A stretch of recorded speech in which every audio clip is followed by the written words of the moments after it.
अस्सलाम वालेकुम। अभी जो चैप्टर मैं स्टार्ट करने वाला हूँ सेल्स एंड टिश्यूज, इस चैप्टर को मैं सिस्टमेटिकली डिफरेंट लेक्चर में कवर करूँगा। अब इस लेक्चर में हम बात करेंगे कि माइक्रोस्कोप क्या है, माइक्रोस्कोपी क्या है, मैग्नीफिकेशन इन रिजोल्यूशन क्या है, और लाइट माइक्रोस्कोप और इलेक्ट्रॉन माइक्रोस्कोप की रिजोल्यूशन पावर में क्यों फ़र्क होता है, और बायोलॉजिस्ट और साइंटिस्ट इलेक्ट्रॉन माइक्रोस्कोप को क्यों प्रेफर करते हैं और लाइट माइक्रोस्कोप। तो इन टॉपिक्स में जाने से पहले मैं आप लोगों को बताता चलूँ कि ऑर्गेनिजम्स सेल्स पर मुश्तमिल होते हैं।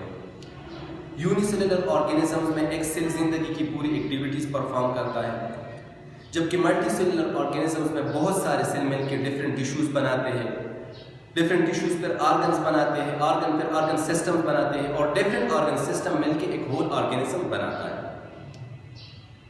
बायोलॉजिस्ट जब ऑर्गेनिजम्स को स्टडी करते हैं तो सबसे पहले वो सेल को स्टडी करते हैं। सेल्स बहुत छोटे होते हैं और नेकेड आई से नज़र नहीं आते, तो इस मकसद के लिए बायोलॉजिस्ट डिफरेंट मेथड यूज़ करते हैं, डिफरेंट बायोकेमिकल मेथड यूज़ करते हैं, डिफरेंट इंस्ट्रूमेंट का इस्तेमाल करते हैं। माइक्रोस्कोप भी एक इंस्ट्रूमेंट है, ठीक है। तो आते हैं माइक्रोस्कोप की तरफ। इस लफ्ज़ का मतलब क्या है? Microscope, micro mean small, scope to see और ऑब्जर्व, ठीक है। Microscope is an instrument that can be used to observe small objects. Microscope एक लेबोरेटरी इंस्ट्रूमेंट है जिसके थ्रू हम स्मॉल ऑब्जेक्ट्स को देख सकते हैं, स्मॉल सेल्स को, मॉलिक्यूल को, ऑर्गेनील्स को, या डिफरेंट ऑब्जेक्ट्स को जिसको हम नेकेड आई से नहीं देख सकते। तो इसको हम किस चीज़ के थ्रू देखते हैं? माइक्रोस्कोप के थ्रू देख सकते हैं, ठीक है। माइक्रोस्कोपी क्या है? The use of microscope is known as microscopy. Microscope को यूज़ करना भी एक स्किल है।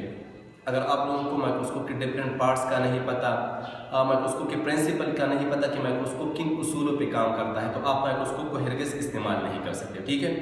तो माइक्रोस्कोपी क्या है? The use of microscope is known as microscopy. Microscopy में टू टर्म यूज़ होते हैं, एक को हम मैग्नीफिकेशन कहते हैं और दूसरे को हम क्या कहते हैं? रिजोल्यूशन कहते हैं। मैग्नीफिकेशन क्या है? Magnification is the increase in the apparent size of an objects. Magnification microscope की वो सलाहियत है जिसकी थ्रू वो एक ऑब्जेक्ट्स को क्या कर सकता है? इनलार्ज कर सकता है, मैग्नीफाई कर सकता है। माइक्रोस्कोप के अंदर डिफरेंट लेंस लगे होते हैं, ग्लास लेंस लगे होते हैं लाइट माइक्रोस्कोप में, इलेक्ट्रॉन माइक्रोस्कोप में डिफरेंट मैग्नेटिक लेंस लगे होते हैं, और इनकी ये क्वालिटी है कि ये चीज़ों को क्या करता है? मैग्नीफाई करता है, इनलार्ज करता है। तो इस एबिलिटी को हम क्या कहते हैं? मैग्नीफिकेशन कहते हैं। ये अपेरेंट साइज को क्या करता है? इंक्रीज करता है। अपेरेंट का मतलब ये है कि ज़ाहिरी साइज को इंक्रीज करता है, मतलब रियल में इंक्रीज नहीं कर रहा, जस्ट हमें शो करता है कि ये क्या है? इनलार्ज है। रिजोल्यूशन क्या है? The ability of microscope to distinguish between two objects very close together. Microscope की वो सलाहियत जिसकी थ्रू वो दो पॉइंट्स या दो ऑब्जेक्ट्स के दरमियान फ़र्क को वाज़ेह करे, दो पॉइंट्स को एज अ सेपरेट डिस्टिंग्विश कर सके। हमारे पास ये दो पॉइंट्स हैं, ठीक है। अगर आप वहां से देखें तो ये दो पॉइंट्स आपको एक पॉइंट नजर आएगा, इसका मतलब ये है कि हमारे आंख की रिजोल्यूशन पावर इतनी नहीं है।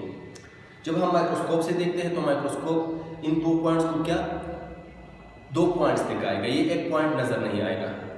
तो रिजोल्यूशन को हम क्लियरिटी ऑफ माइक्रोस्कोप भी कहते हैं, क्योंकि रिजोल्यूशन के दौरान माइक्रोस्कोप एक चीज़ को क्लियर दिखाता है, ठीक है। तो उसको हम क्या कहते हैं? रिजोल्यूशन कहते हैं। अच्छा, अगर हम ह्यूमन आई की बात करें, इसकी रिजोल्यूशन पावर की बात करें, तो ह्यूमन आई की रिजोल्यूशन पावर कितनी है? 0.1 मिलीमीटर है। फर्क करें, हमारे पास ये दो पॉइंट्स है, ठीक है, और इनके दरमियान डिस्टेंस कितना है? 0.1 मिलीमीटर है। तो हमारे आंख इन दो पॉइंट को as a separate points distinguish कर सकता है, ठीक है, उसको दिखा सकता है। लेकिन अगर इन दो पॉइंट्स के दरमियान फासला 0.1 मिलीमीटर से कम हो तो हमारी आंख इन दो पॉइंट में डिफरेंशिएट नहीं कर सकता और ये हमें एक पॉइंट नजर आएगा, ठीक है। तो अब मैग्नीफिकेशन और रिजोल्यूशन को इम्प्रूव करने के लिए बायोलॉजिस्ट साइंटिस्ट क्या यूज़ करते हैं? माइक्रोस्कोप यूज़ करते हैं, ठीक है। माइक्रोस्कोप क्या है? माइक्रोस्कोप की एबिलिटी है कि ये चीज़ों को मैग्नीफाई कर सकता है और इसको रिजॉल्व कर सकता है, क्लियर दिखा सकता है, ठीक है। अच्छा, बुनियादी तौर पर माइक्रोस्कोप के टू टाइप्स हैं, एक को हम लाइट माइक्रोस्कोप और दूसरे को हम इलेक्ट्रॉन माइक्रोस्कोप कहते हैं। और ये हम किस बेस पे डिवाइड करते हैं? On the basis of source of radiation use, कि इनमें सोर्स ऑफ रेडिएशन कौन सा यूज हुआ है? विजिबल लाइट यूज हुआ है और बीम ऑफ इलेक्ट्रॉन यूज हुआ है। तो लाइट माइक्रोस्कोप में क्या होता है, uses light, visible light as a source of radiation.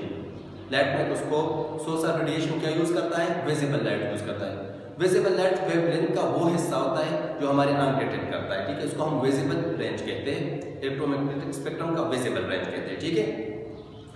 अगर हम लाइट माइक्रोस्कोप की मैग्नीफिकेशन की बात करें तो इसकी मैग्नीफिकेशन पावर कितनी है, 1500x तक है इसकी यूजफुल मैग्नीफिकेशन, ठीक है। ये 1500 टाइम तक चीज़ों को इनलार्ज कर सकता है, मैग्नीफाई कर सकता है। अगर हम इसकी रिजोल्यूशन पावर की बात करें, ठीक है, तो इसकी रिजोल्यूशन पावर कितनी है, 0.2 माइक्रोमीटर और 200 नैनोमीटर, ये चीज़ों को इतना रिजॉल्व कर सकता है। अच्छा, ये माइक्रोमीटर, नैनोमीटर, मिलीमीटर क्या है, डिस्टेंस के स्मॉल यूनिट है, ठीक है। 200 नैनोमीटर का मतलब ये है कि अगर दो पॉइंट्स के दरमियान डिस्टेंस कितना, 200 नैनोमीटर तक हो, तो लाइट माइक्रोस्कोप उन दो पॉइंट को एज अ सेपरेट पॉइंट दिखा सकता है, इसको रिजॉल्व कर सकता है। अगर फासला इससे कम हो जाए तो लाइट माइक्रोस्कोप इसको मजीद रिजॉल्व नहीं कर सकते, ठीक है। अच्छा, अब साइंटिस्ट और बायोलॉजिस्ट के लिए बहुत बड़ा मसला था, क्योंकि सेल्स के अंदर बहुत सारे ऐसे अल्ट्रा स्ट्रक्चर्स होते हैं, ऑर्गेनील्स होते हैं जो लाइट माइक्रोस्कोप से हम उसे रिजॉल्व नहीं कर सकते, नहीं देख सकते, ठीक है। वायरसेस भी बहुत स्मॉल होते हैं, मॉलिक्यूल्स भी बहुत स्मॉल होते हैं, इसको हम लाइट माइक्रोस्कोप से नहीं देख सकते। इस मसले को फिर किस चीज़ के थ्रू रिजॉल्व किया गया, इलेक्ट्रॉन माइक्रोस्कोप से रिजॉल्व किया गया। लेकिन इसकी बुनियादी वजह क्या है कि हम 200 नैनोमीटर से मजीद इसकी रिजोल्यूशन पावर को इंक्रीज नहीं कर सकते। हम चाहे लेंस की क्वालिटी को कितना भी इम्प्रूव क्यों ना करें, हम रिजोल्यूशन पावर को मजीद इम्प्रूव नहीं कर सकते। और इसकी बुनियादी वजह क्या है, नेचर ऑफ लाइट है। जिस तरह मैंने बताया कि लाइट माइक्रोस्कोप में कौन सा लाइट यूज होता है, विजिबल लाइट यूज होता है। अगर हम इलेक्ट्रोमैग्नेटिक स्पेक्ट्रम को देखें, इलेक्ट्रोमैग्नेटिक स्पेक्ट्रम क्या है, the whole range of different wavelength is called electromagnetic spectrum. जो whole range of different wavelength है इसको हम इलेक्ट्रोमैग्नेटिक स्पेक्ट्रम कहते हैं, ठीक है। यहाँ पे इलेक्ट्रोमैग्नेटिक स्पेक्ट्रम है, अगर आप यहाँ पे देखें तो ये शॉर्ट वेवलेंथ से किस तरफ जा रहा है, लार्ज वेवलेंथ की तरफ, ठीक है। यहाँ पे क्या है, एक्सरेज है, अल्ट्रावायलेट है, गामा रेज है, इलेक्ट्रॉन है, ये क्या है, इसका वेवलेंथ बहुत ज़्यादा स्मॉल होता है, बहुत ज़्यादा शॉर्ट होता है। अगर आप यहाँ देखें 400 नैनोमीटर से लेकर 700 नैनोमीटर तक, तो ये विजिबल रेंज है, ठीक है, विजिबल रेंज है। और इसमें शॉर्ट वेवलेंथ क्या है, वायलेट रेज का है और लार्ज रेड वेव्स का है, ठीक है। एक जनरल प्रिंसिपल है कि resolution power source of radiation की 1/2 के बराबर होता है, ठीक है। तो यहाँ पे शॉर्ट वेवलेंथ कितने हैं, 400 नैनोमीटर है, तो इसके लिए रिजोल्यूशन पावर कितनी हो सकती है, 200 नैनोमीटर तक है। मतलब लाइट माइक्रोस्कोप की रिजोल्यूशन पावर 200 नैनोमीटर तक है, इससे मजीद हम चीज़ों को मजीद रिजॉल्व नहीं कर सकते, ठीक है। अगर आप यहाँ पे देखिए, ठीक है, इस वेवलेंथ को देखिए, शॉर्ट वेवलेंथ है 400 नैनोमीटर। माइटोकॉन्ड्रिया को अगर हम लाइट माइक्रोस्कोप से देखें तो माइटोकॉन्ड्रिया का डायमीटर कितना है, 1000 नैनोमीटर तक है। माइटोकॉन्ड्रिया इस वेवलेंथ के साथ इंटरफेयर कर सकता है और लाइट माइक्रोस्कोप से हम माइटोकॉन्ड्रिया को देख सकते हैं। लेकिन जिन ऑर्गेनील्स या जो ऑब्जेक्ट्स जिनका डायमीटर 200 नैनोमीटर से कम हो तो उसको हम लाइट माइक्रोस्कोप से नहीं देख सकते। आप यहाँ पे देखिए राइबोसोम्स को, राइबोसोम का डायमीटर कितना है, 25 नैनोमीटर तक है, ठीक है। अब यहाँ पे वेवलेंथ राइबोसोम्स के साथ इंटरफेयर नहीं करता, ठीक है, राइबोसोम्स के साथ इंटरफेयर नहीं करता और राइबोसोम्स को हम लाइट माइक्रोस्कोप के थ्रू नहीं देख सकते, ठीक है। तो जिस तरह मैंने बताया कि इस मसले को फिर रिजॉल्व किया गया इलेक्ट्रॉन माइक्रोस्कोप से, ठीक है। तो इलेक्ट्रॉन माइक्रोस्कोप में क्या यूज होता है, मैंने बताया कि इलेक्ट्रॉन माइक्रोस्कोप में use beam of electron as a source of radiation. Source of radiation क्या यूज करता है, बीम ऑफ इलेक्ट्रॉन यूज करता है। अच्छा, अगर आप यहाँ पे देखें तो इलेक्ट्रॉन कहाँ पे एग्जिस्ट करता है, शॉर्ट वेवलेंथ में एग्जिस्ट करता है। इलेक्ट्रॉन का वेवलेंथ बहुत ज़्यादा कम होता है और इलेक्ट्रॉन माइक्रोस्कोपी के दौरान इलेक्ट्रॉन का वेवलेंथ कितना हो सकता है, 0.1 नैनोमीटर तक, ठीक है। अगर हम राइबोसोम्स को इलेक्ट्रॉन माइक्रोस्कोप से देखना चाहें तो क्या होता है, राइबोसोम्स का डायमीटर इस वेवलेंथ से बहुत ज़्यादा है, ठीक है, 25 नैनोमीटर तक है।